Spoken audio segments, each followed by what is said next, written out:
O livro de Deuteronômio, no seu capítulo 17, nos falam a respeito dos deveres do rei.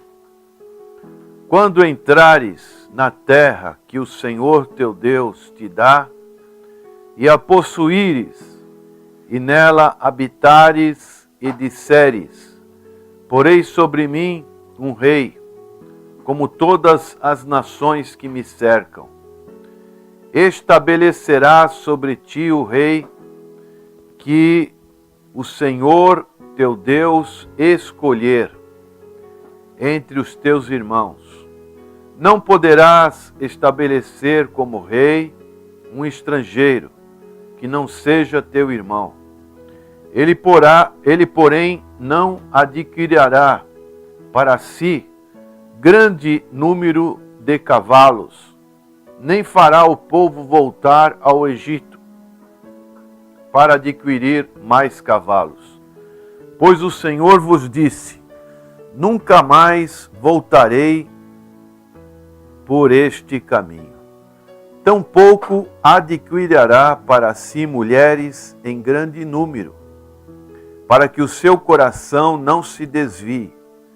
Não acumulará para si grande quantidade de prata ou de ouro. Quando se assentar no trono do seu reino, escreverá para si num livro uma cópia desta lei, que está diante dos sacerdotes levitas.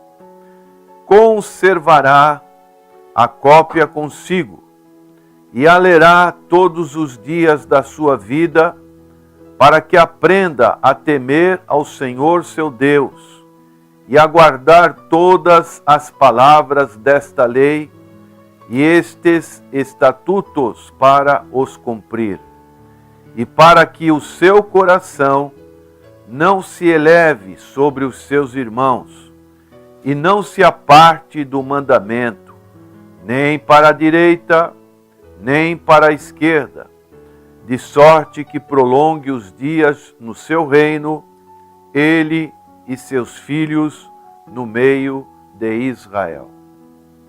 Aqui, esta palavra foi escrita por Moisés, conforme revelação, orientação de Deus. Ainda o povo não tinha adentrado a terra prometida. Ainda não tinha havido a conquista da terra. E nós sabemos que depois da conquista da terra, houve o chamado período dos juízes.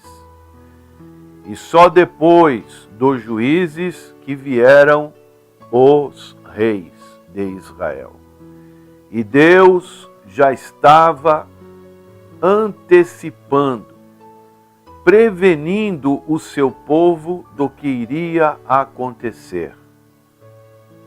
E Deus dá as instruções para como deveria ser esses chamados deveres do rei.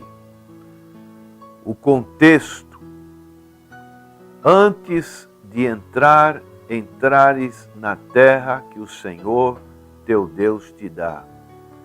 Deus sempre dá uma prevenção de como o seu povo haveria de se comportar. O papel do rei antes da hora, antes da história. O que ele deveria fazer e o que não deveria fazer. E você poderia questionar: o que isso tem aplicação na minha vida? O que isso tem relevância para mim nos dias atuais? Podemos ver a recomendação de Deus com relação às chamadas prioridades. E assim também aplicar para as nossas vidas quais são as prioridades para nós na igreja. o que você não deve fazer e o que você deve fazer. Sempre a palavra de Deus, na maioria das vezes, começa no sentido negativo.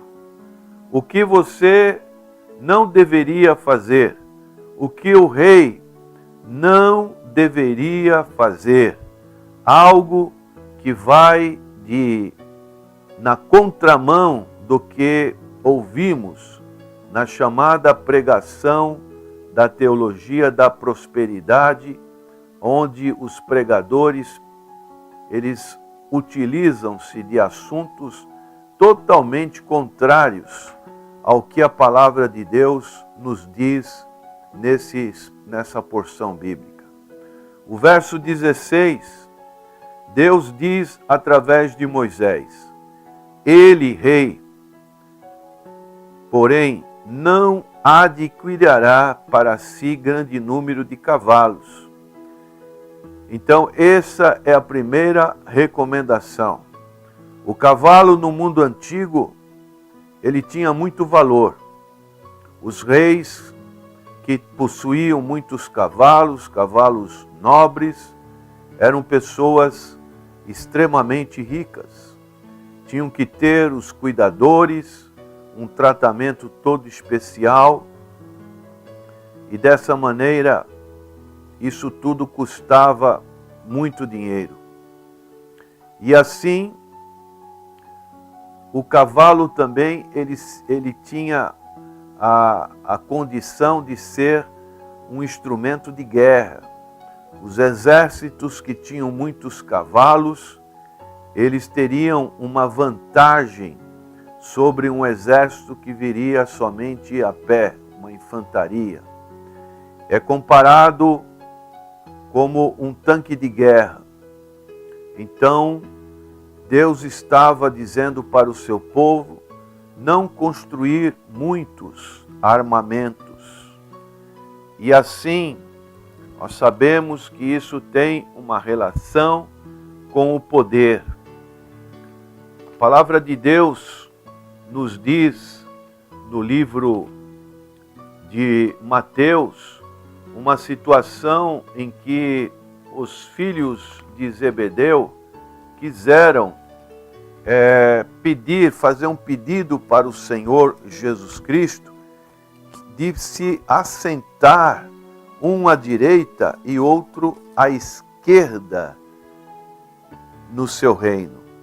Diz o texto de Mateus 20, verso 20. Então se aproximou dele a mãe dos filhos de Zebedeu com seus filhos e, adorando-o, fez-lhe um pedido. Perguntou ele: que queres? Disse ela: concede que estes meus 2 filhos se assentem, um à tua direita e outro à tua esquerda no teu reino. Jesus, porém, respondeu: não sabeis o que pedis. Podeis vós beber o cálice que estou para beber? E ser batizados com o batismo com que estou para ser batizado? Responderam-lhe: podemos. Disse-lhe Jesus: na verdade, bebereis o meu cálice, mas o assentar-se à minha direita ou à minha esquerda não me pertence concedê-lo. Esses lugares pertencem àqueles a quem meu Pai os preparou. Maneiras que hoje existe uma questão da pessoa querer ter o poder. E o cavalo significava o poder. Existia entre aquele grupo de discípulos uma expectativa política de estar tendo uma posição privilegiada no reino de Deus. Mas o reino de Deus é diferente. O caminho do Senhor Jesus Cristo era um caminho diferente. Era o caminho da cruz. E dessa maneira, o Senhor Jesus Cristo, ele disse que eles não poderiam beber o cálice que ele teria que beber, e não poderia ser batizado com o batismo que ele deveria ser batizado, que era o batismo da morte. Somente o Senhor Jesus poderia realizar isso. E os outros 10 discípulos ficaram extremamente indignados com este pedido. E no verso 25 do capítulo 20, diz: então o Senhor Jesus, chamando-os a si, disse: bem sabeis que os governadores do gentio os dominam e que os grandes exercem autoridade sobre eles. Aqueles que estão no poder começam a armar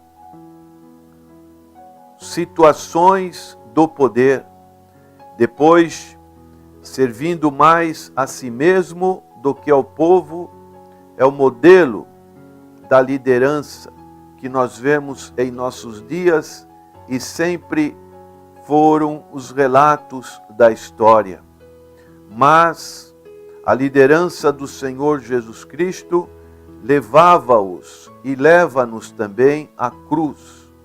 Há situações em que nós devemos entender que o caminho da cruz é diferente dos poderes humanos, das circunstâncias das pessoas terem, como diz aqui o texto de Deuteronômio, muitos cavalos. Outra recomendação que não deveria fazer é não deixar o povo voltar ao Egito. Isso tem uma aplicação para os crentes que olham para trás. Pessoas como foram o livro de Gálatas, que Paulo disse que rapidamente olharam para o chamado judaísmo.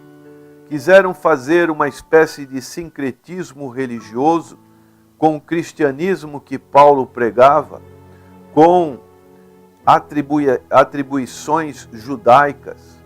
E Paulo disse que aquilo era anátema.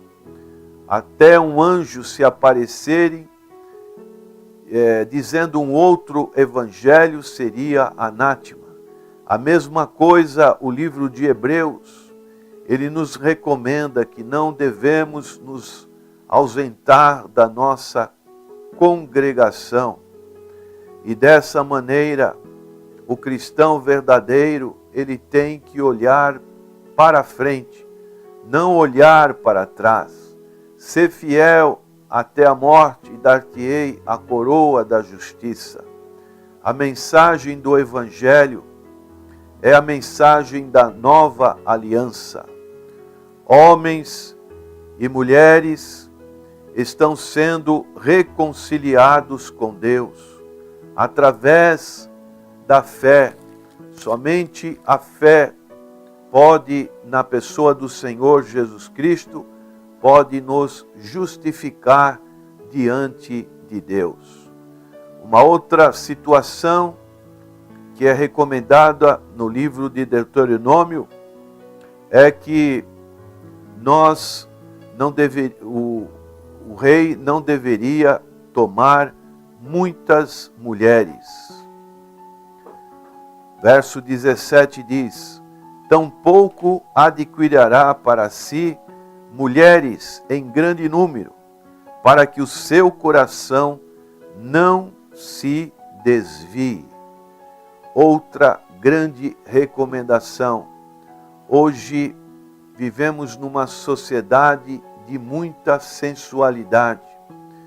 Hoje o mundo digital está à disposição de qualquer pessoa. E o crente se vê tentado a utilizar-se dessa tecnologia para incitar a sua sensualidade. E nós vemos que um rei de Israel, que foi Salomão, filho do rei Davi, ele teve para si 1000 esposas e concubinas. Ali significava o poder do rei sobre várias nações. E esse poder era com relação aos moabitas, aos gibeonitas, aos filisteus. E o que ele fazia, Salomão? Ele fazia acordo de paz em casar com princesas. Não era somente visando o sexo, mas aqueles casamentos eram relacionamentos políticos. Aqueles povos não podiam guerrear contra Israel, contra Salomão, porque as suas esposas, as filhas dos outros reis, faziam parte da corte de Israel. E Salomão, para satisfazer as suas esposas, ele construiu templos para os seus deuses, construiu templos para as suas divindades. E assim, essas divindades mundanas acabaram corrompendo o seu coração. Então, uma outra situação para os nossos dias que a palavra de Deus nos coloca são essa situação de sensualidade que infelizmente está ocorrendo junto ao povo de Deus. E uma outra recomendação que encontramos nesse verso 17 do capítulo 17 era: não acumulará para si grande quantidade de prata ou de ouro. O Senhor Jesus Cristo, no Sermão da Montanha, ele falou para nós guardarmos o nosso tesouro no céu, onde a traça e a ferrugem não consomem, onde os ladrões não roubam e nem minam. Maneiras que devemos ter os valores espirituais, que são as maiores riquezas que nós podemos adquirir neste mundo. Por isso, nesse texto de Deuteronômio, capítulo 17, ele nos fala de 4 coisas: poder, dinheiro, segurança social e riquezas. E Deus, através de Moisés, ele diz agora o lado positivo, o que se deve fazer. E no verso 18, Moisés escreve dizendo: quando se assentar no trono do seu reino, escreverá para si no livro uma cópia desta lei, que está diante dos sacerdotes levitas. Você deveria escrever uma cópia desse tratado. Você deveria ter um contato com a palavra de Deus. Você deveria organizar seus ministros. Você deveria copiar à mão, no hebraico, essas palavras. Você deveria ter uma instrução diária, guardar com reverência a palavra de Deus. Como diz no verso 19, conservará a cópia consigo e a lerá todos os dias da sua vida, para que aprenda a temer ao Senhor seu Deus e a guardar todas as palavras desta lei e estes estatutos para os cumprir. E por último, o que se deve fazer está no verso 20.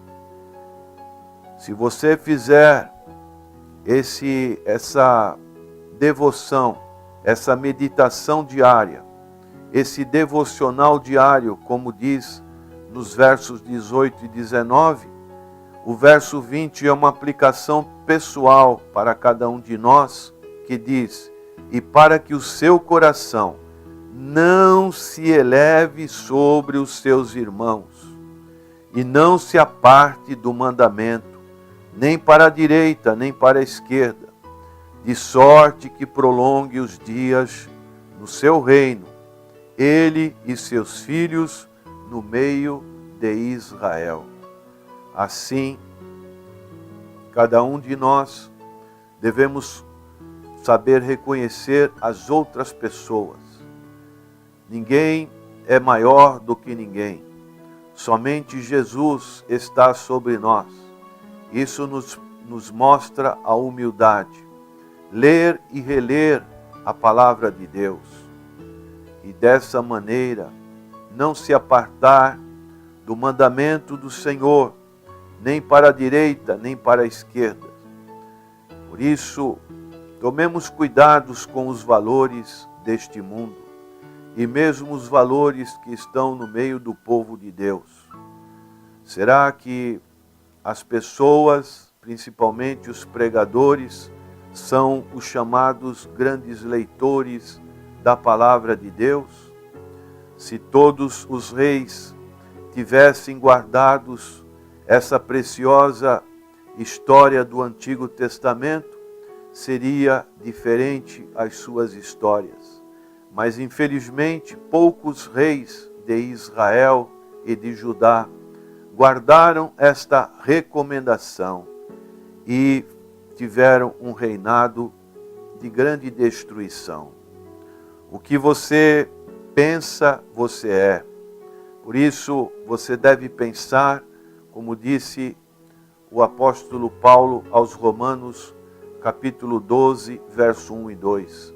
Rogo-vos, pois, irmãos, pela compaixão de Deus, que apresenteis os vossos corpos como sacrifício vivo, santo e agradável a Deus, que é o vosso culto racional, e não vos conformeis com este mundo, com este século, mas transformai-vos pela renovação da vossa mente, para que experimenteis qual seja a boa, perfeita e agradável vontade de Deus. O Brasil, ele precisa voltar os valores da história. E graças a Deus, nós podemos ver que algumas exceções existem nos parlamentos da nossa nação, onde temos visto pessoas que defendem a verdadeira fé na pessoa do Senhor Jesus Cristo, e são pessoas que fazem a diferença. O Brasil precisa de uma grande reforma espiritual, e nós, como povo de Deus, precisamos olhar a palavra do Senhor, aprender com ela e aplicar aos nossos corações. Que Deus te abençoe e que você também coloque esses princípios, não o que você não deve fazer, mas simplesmente o que você deve fazer para contribuir com o crescimento da obra do Senhor aqui neste país e também no mundo. Que Deus te abençoe e que o Espírito Santo de Deus esteja trabalhando no seu coração. É a nossa oração, no nome precioso de nosso Senhor e Salvador Jesus Cristo. Amém.